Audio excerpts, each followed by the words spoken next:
আরে ও গিন্নি, জলদি বাইরে এসো, দেখে যাও বর্ষার জল যে আমাদের উঠোনে এসে পড়েছে। গতকালের চেয়ে জল যে আজ অনেক বেশি বেড়ে গেছে। হ্যাঁ গো, তা তো দেখতেই পাচ্ছি। তোমাকে আগেই বলেছিলাম এত নিচু জমিতে বাড়ি বানিও না, শুনলে না তো আমার কথা। কি করব বলো, উঁচু জমির তো অনেক দাম। অত টাকা কি তখন আমার কাছে ছিল যে উঁচু দেখে জমি কিনবো? হয়েছে, এখন যা হবার ছিল তা হয়েই গেছে। এবার কি করবে সেটা বলো। এভাবে জল বাড়লে তো বন্যা দেখা দিবে, আমাদের বাড়িঘর তো সব ডুবে যাবে। হ্যাঁ গিন্নি, গতকালের চেয়ে বর্ষা জল আজ অনেক বেড়ে গেছে। আমার মনে হয় এবার গ্রামের সবাইকে খবরটা দিতে হবে, নয়তো আমাদের বাড়ির সাথে সাথে গ্রামের সবার বাড়িঘর যে একেবারে বর্ষা জলে ডুবে যাবে। হ্যাঁ গো, তুমি তাহলে এখনই সবাইকে খবরটা দিয়ে আসো। আমি ততক্ষণে শুকনো খাবার আর কাপড় গুছিয়ে রাখি, যাতে জল বাড়লেই উঁচু পাহাড়ে গিয়ে আশ্রয় নিতে পারি। হ্যাঁ গিন্নি, তাই করো। আর বেশি বেশি করে শুকনো খাবার আর কাপড় পুটলিতে বেঁধে রাখো। আমি ততক্ষণে গ্রামের সবাইকে জানিয়ে আসি। ঠিক আছে, তুমি যাও, আমি এদিকটা দেখছি।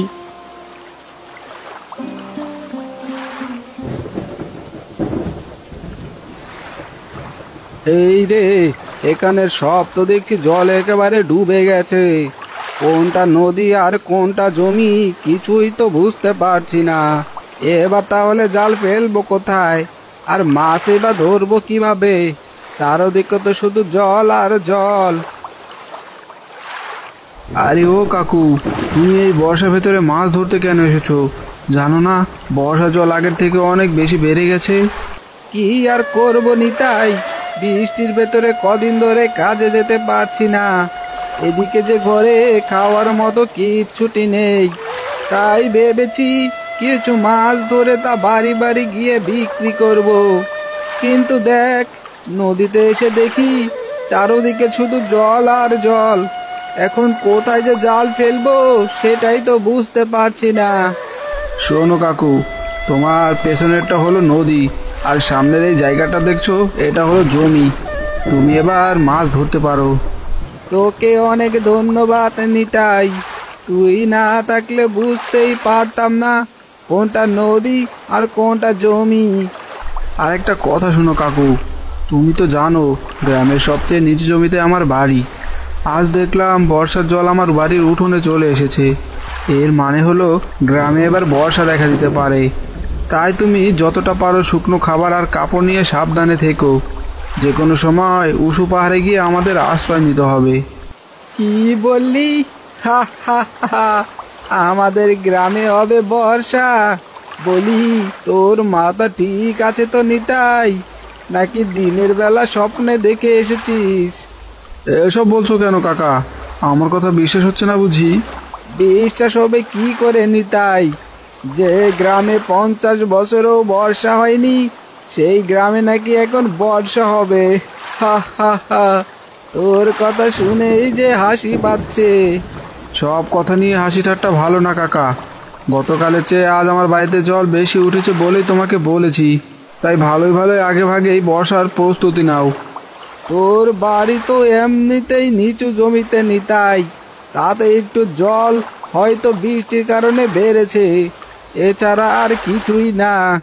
তুই আমাদের নিয়ে না ভেবে নিজেকে নিয়ে ভাব।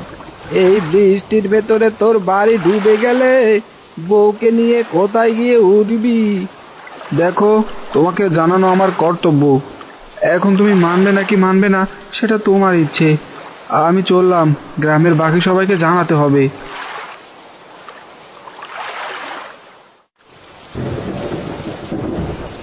ঘরে কেউ আছো মা?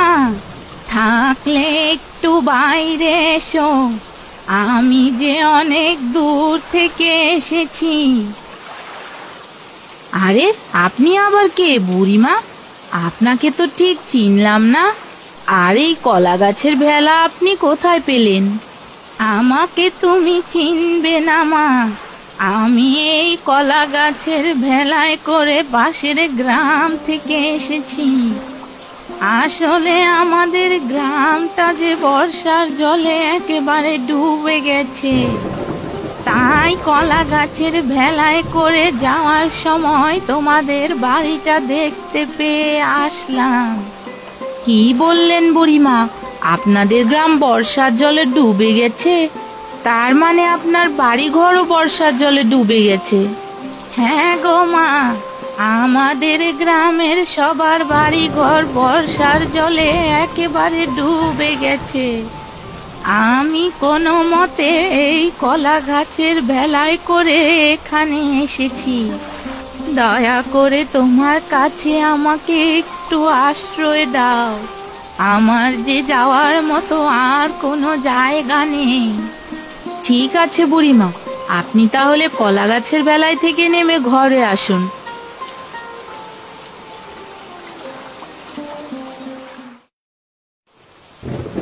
আরে ও কানাইদা, এই বৃষ্টির ভেতরে তুমি কোথায় যাচ্ছ? দেখছিস না হাতে বাজারের ব্যাগ? এই ব্যাগ নিয়ে বাজার ছাড়া আর কোথায় যাব বলতো? বলছি কানাইদা, এখন বাজারে যাওয়ার সময় না। গ্রামে বর্ষা জল হুড় হুড় করে বেড়েই চলছে। তুমি বৌদি আর নিমগিকে নিয়ে প্রস্তুত থেকো, যাতে বর্ষা জল বেড়ে গেলে আমরা গ্রামের সবাই উঁচু পাহাড়ে আশ্রয় নিতে পারি। হে হে হে, তোর মাথা কি গেছে নাকি রে নিতাই? এই গ্রামে আবার বর্ষা হবে? তার জীবনে কখনো বর্ষা চোখে দেখেছিস? হি হি হি। সে তুমি যাই বলো, দয়া করে আমার কথা বিশ্বাস করো কানাইদা। জলদি করে বাড়িতে গিয়ে শুকনো খাবার আর পরনের কাপড় গুছিয়ে নাও। যে কোনো সময় গ্রামে বর্ষাকাল দেখা দিতে পারে। আর যা তো এখান থেকে। এই বৃষ্টির ভেতর নাকি বর্ষা হবে, বলি সকালে উল্টো পাল্টা কিছু খেয়েছিস নাকি রে? না না কানাইদা, কি সব বলছো? আমি আবার কি সব উল্টো পাল্টা খাবো? যা সত্যি তোমাকে তাই বললাম। দয়া করে আমার কথা শোনো, নয়তো সবাই বিপদে পড়ে যাবে। উল্টো পাল্টা না খেলে পথ থেকে সরে দাঁড়ানি তাই। একটু বৃষ্টিতেই নাকি বর্ষা হবে, যত সব উল্টো পাল্টা কথাবার্তা। এরকম কথা তো আমার জীবনেও শুনিনি। সরে যা আমার পথের সামনে থেকে, যত সব। আরে এ কি, গ্রামের কেউ তো আমার কোনো কথাও বিশ্বাস করছে না। যদি কেউ বিশ্বাস না করে তাহলে যে গ্রামের সবাই বর্ষা জলে একেবারে ভেসে যাবে। না না, যে করেই হোক কথাটা আমাকে মোড়ল মশাইকে জানাতেই হবে। মোড়ল মশাই যদি গ্রামের সবাইকে বর্ষার কথা বলে তাহলে সবাই তার কথা শুনবে। কাউকে আর বর্ষা জলে ডুবে মরতে হবে না। যাই, আর দেরি না করে এখনই গ্রামের মোড়লের কাছে যাই।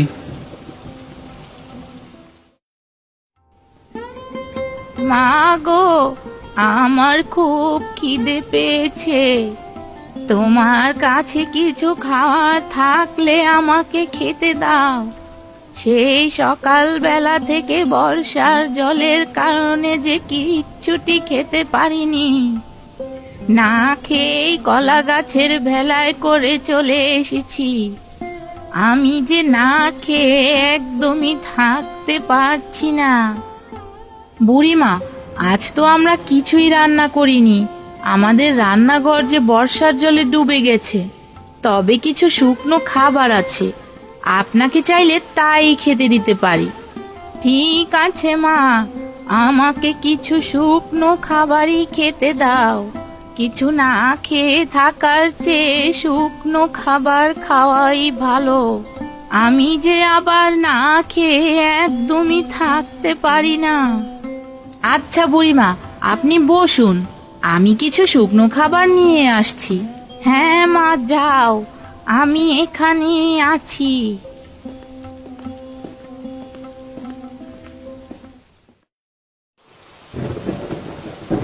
আরে নিতাই যে, তাই বৃষ্টির ভেতরে হঠাৎ আমার বাড়িতে কি মনে করে এলে? বলি, কোনো সমস্যা হয়েছে নাকি? মোড়ল মশাই, আপনাকে জরুরি একটা খবর দিতে এসেছি। আমি চাই জরুরি খবরটি আপনি গ্রামের সবাইকে জানিয়ে দিন। তা কি জরুরি খবর সেটা আগে বলো। যদি পারি তাহলে অবশ্যই সাহায্য করব। মোড়ল মশাই, আমাদের গ্রামে বন্যা হতে চলেছে। বর্ষার জল যে হুড় হুড় করে বেড়েই চলছে। আপনি এখনই এর একটা ব্যবস্থা করেন, নয়তো গ্রামের সবাই যে বর্ষা জলে একেবারে ডুবে মারা যাবে। কি বললে জগাই? আমাদের গ্রামে বর্ষা আসতে চলেছে? হা হা হা। বলি, জীবনে কখনো এই গ্রামে বর্ষা হতে দেখেছো? না না মোড়ল মশাই, তা দেখিনি। তবে এবার বর্ষা হবে। আপনি গ্রামের সবাইকে কাপড় আর শুকনো খাবার প্রস্তুত করে রাখতে বলুন, যাতে বর্ষা দেখা দিলে সবাই উঁচু পাহাড়ে গিয়ে আশ্রয় নিতে পারে। জীবনে যেমন দেখনি তেমনই এই গ্রামে কখনো বর্ষা হবেও না, বুঝলে? যাও, এইসব আলতু ফালতু কথা বাদ দিয়ে বাড়িতে গিয়ে ঘুমাও। মোড়ল মশাই, দয়া করে আমার কথা বিশ্বাস করুন, নয়তো গ্রামের সবাই যে বিপদে পড়বে। আপনি এখনই গ্রামের সবাইকে সতর্ক করে দিন, নয়তো গ্রামের সবাই যে বর্ষা জল একেবারে ভেসে যাবে। আমার কথা শুনতে পাওনি নিতাই, নাকি আবারও বলবো? যাও, আমার বাড়ি থেকে এক্ষুনি বেরিয়ে যাও বলছি।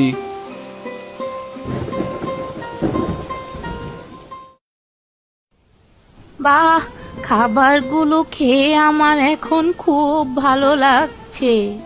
তা বুড়িমা, এখন আপনি কোথায় যাবেন? আপনার যাওয়ার কোনো জায়গা আছে নাকি? না গো মা, এই দুনিয়ায় আমার আর কেউ নেই। এখন ওই একটা ভেলা ছাড়া আমার আর কেউ নেই। বুড়িমা, আমাদের বাড়ি যে কোনো সময় বর্ষার জলে ডুবে যেতে পারে, তাই আমরা সবাই গ্রামের উঁচু পাহাড়ে গিয়ে আশ্রয় নেব। আপনিও আমাদের সাথে আসবেন? এতে করে তোমাদের কোনো সমস্যা হবে না তো? না না বুড়িমা, আমাদের কোনো সমস্যা হবে না। আপনি তাহলে আমাদের সাথেই থেকে যান। বর্ষার জল বেড়ে গেলেই আমরা এই বাড়ি ছেড়ে চলে যাব। ঠিক আছে, তুমি যখন বলছো তখন না করে লাভ নেই।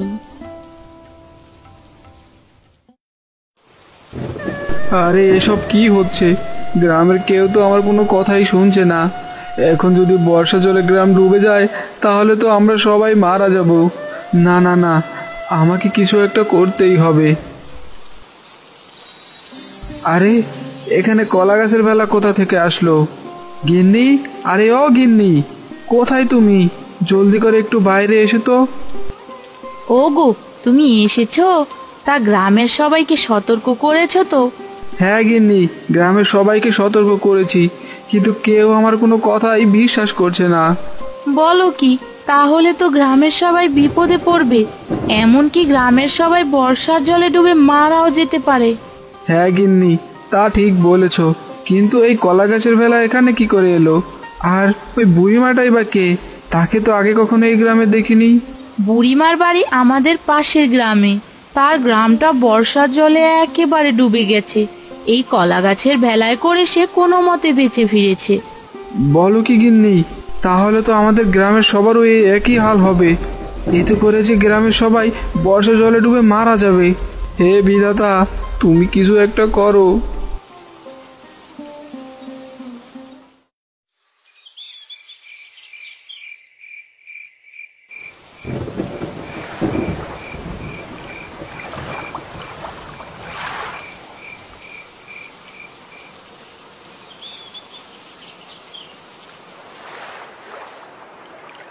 বুড়িমা, গিন্নি, তোমরা কোথায়?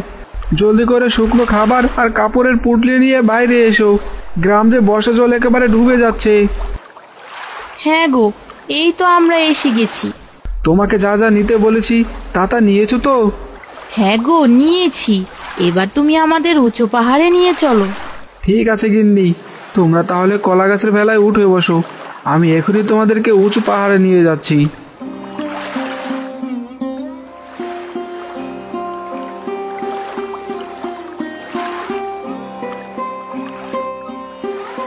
গিন্নি, তুমি বুড়িমাকে নিয়ে এখানেই থাকো, আমি কলা গাছের ভেলা নিয়ে এখনই আসছি। ওগো, তুমি আবার কোথায় যাবে? আমাকে নিয়ে চিন্তা করো না, আমি গ্রামের মানুষদের উদ্ধার করতে যাচ্ছি। ততক্ষণে তুমি বুড়িমাকে নিয়ে শুকনো খাবার রেডি করে রাখো, আমি আসলে সবাইকে নিয়ে খাবো। কিন্তু গ্রামের কেউ তো তোমার কথা সেদিন শোনেনি। আজ তাহলে তুমি তাদের সাহায্য করতে কেন যাচ্ছ? সেদিন ওরা আমাকে ভুল বুঝেছে, তাই বলে তো আমি আজ আর ওদের ভুল বুঝতে পারি না।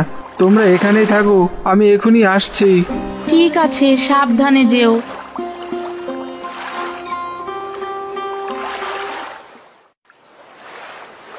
নিতাই, আরে ও নিতাই বাবা, আমাকে তাড়াতাড়ি তোর কলা গাছের ভেলায় তুলে নে, আমি যে একেবারে ডুবে যাচ্ছি। দাঁড়াও কাকা, আমি এখনই আসছি। নিতাই, আরে এই নিতাই, জলদি করে এদিকে আয় ভাই, আমাদের রক্ষা কর, নয়তো আমরা সবাই যে বর্ষা জলে একেবারে ডুবে যাব। তোমরা ওখানেই থাকো কানাইদা, আমি এখনই কলা গাছের ভেলা নিয়ে তোমাদের সাহায্য করতে আসছি। আরে ও নিতাই বাবা, আমাকে বাঁচা, নয়তো বর্ষা জলে যে আমি একেবারে ভেসে যাব। ঠিক আছে মোড়ল মশাই, আমি এখনই আসছি, আপনি ওখানেই থাকুন, নয়তো ডুবে যাবেন। ঠিক আছে বাবা, জলদি করে তোর কলা গাছের ভেলাটা নিয়ে এদিকে আয়, আমাকে বাঁচা, নয়তো আমি যে বর্ষা জলে ডুবে যাব।